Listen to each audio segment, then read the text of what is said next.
Shalom, kita akan mempelajari pelajaran sekolah Sabat pada saat ini. Mari kita tunduk kepala dan kita berdoa. Bapa di sorga, terima kasih karena penyertaan-Mu di dalam kehidupan kami. Sampai pada saat ini kami mau belajar kebenaran firman Tuhan lewat pelajaran sekolah Sabat. Ampun dosa kami, dalam nama Yesus Juru Selamat kami, amin. Jadi sepanjang minggu ini kita sudah mempelajari ingatlah, jangan lupa. Dan kita boleh mempelajari tentang ingatlah pelangi, yaitu pada waktu Tuhan mengadakan perjanjian dengan Nuh. Kemudian sehubungan dengan hari-hari yang telah berlalu. Dan selanjutnya perhatikan, kalau tidak engkau akan lupa. Nah, sekarang ini Rabu 1 Desember dengan judul Makan dan Kenyang. Saudaraku yang kasih, ada seorang pemimpin gereja Masai Advent hari ke-7 yang bekerja di General Conference selama 34 tahun. Dia memberikan satu cerita bahwa pada saat dia bersama-sama dengan istrinya berada atau mereka mendarat di sebuah bandara, maka mereka kehilangan bagasi. Nah, saudaraku yang kasih, ada tempat di mana tempat bagasi itu ditaruh dan akhirnya sudah hilang. Dan akhirnya mereka hanya berdoa bertelut kepada Tuhan agar supaya bagasi itu bisa mereka dapatkan. Dan bertahun-tahun kemudian maka terjadi juga hal yang sama. Nah, satu kali bagasi mereka juga hilang. Dan akhirnya yang pekerja ini atau seorang bapak ini, dia berkata bahwa jangan khawatir. Dia berkata kepada istrinya bahwa asuransi akan menanggung itu. Artinya ada jaminan, walaupun kehilangan maka itu pasti diganti. Nah, saudaraku yang kasih, sehubungan dengan pelajaran yang kita pelajari pada sekarang ini, pada saat kita membaca dalam buku Ulangan 8 ayat 7 sampai ayat yang ke-18, di mana Tuhan mengamarkan kepada umatnya supaya mereka itu dengan segenap hati jangan melupakan Tuhan. Mereka harus berpegang teguh pada perintah, peraturan dan ketetapannya. Dan teristimewa di dalam menuruti akan 10 hukum Tuhan. Nah, saudaraku yang kasih, Tuhan menjanjikan kepada mereka bahwa negeri di mana mereka akan tempati, maka di sana mereka akan makan roti dengan tidak usah berhemat. Kemudian apa yang akan mereka juga lakukan? Mereka tidak akan kekurangan apapun.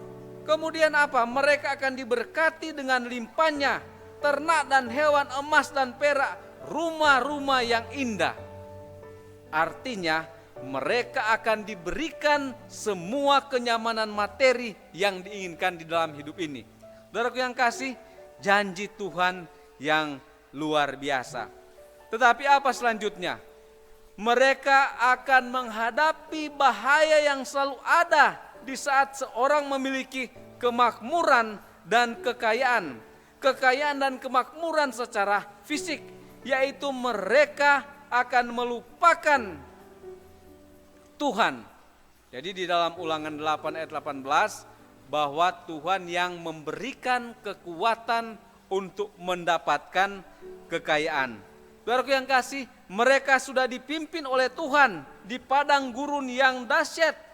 Kemudian mereka berpikir bahwa dengan kepintaran, dengan talenta-talenta mereka sendirilah yang menyanggupkan mereka berhasil.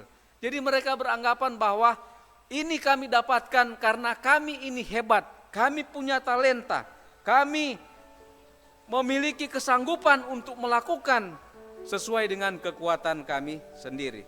Tetapi apa yang selanjutnya terjadi? Nah, ini apa yang bangsa Israel alami, itu adalah bahaya kemakmuran. akhirnya mereka melupakan Tuhan. Saudara yang kasih, tidak salah seseorang dia dikaruniai atau dia memiliki harta benda. Tidak salah mempunyai uang yang banyak ataupun ada banyak harta yang banyak. Itu tidak salah kalau itu adalah merupakan pemberian Tuhan.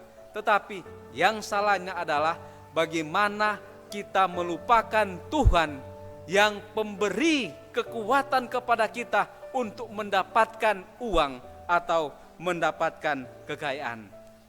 Karena pada akhirnya kalau Tuhan mengizinkan kita beristirahat sebelum Tuhan datang, maka kita tidak akan membawa apa-apa.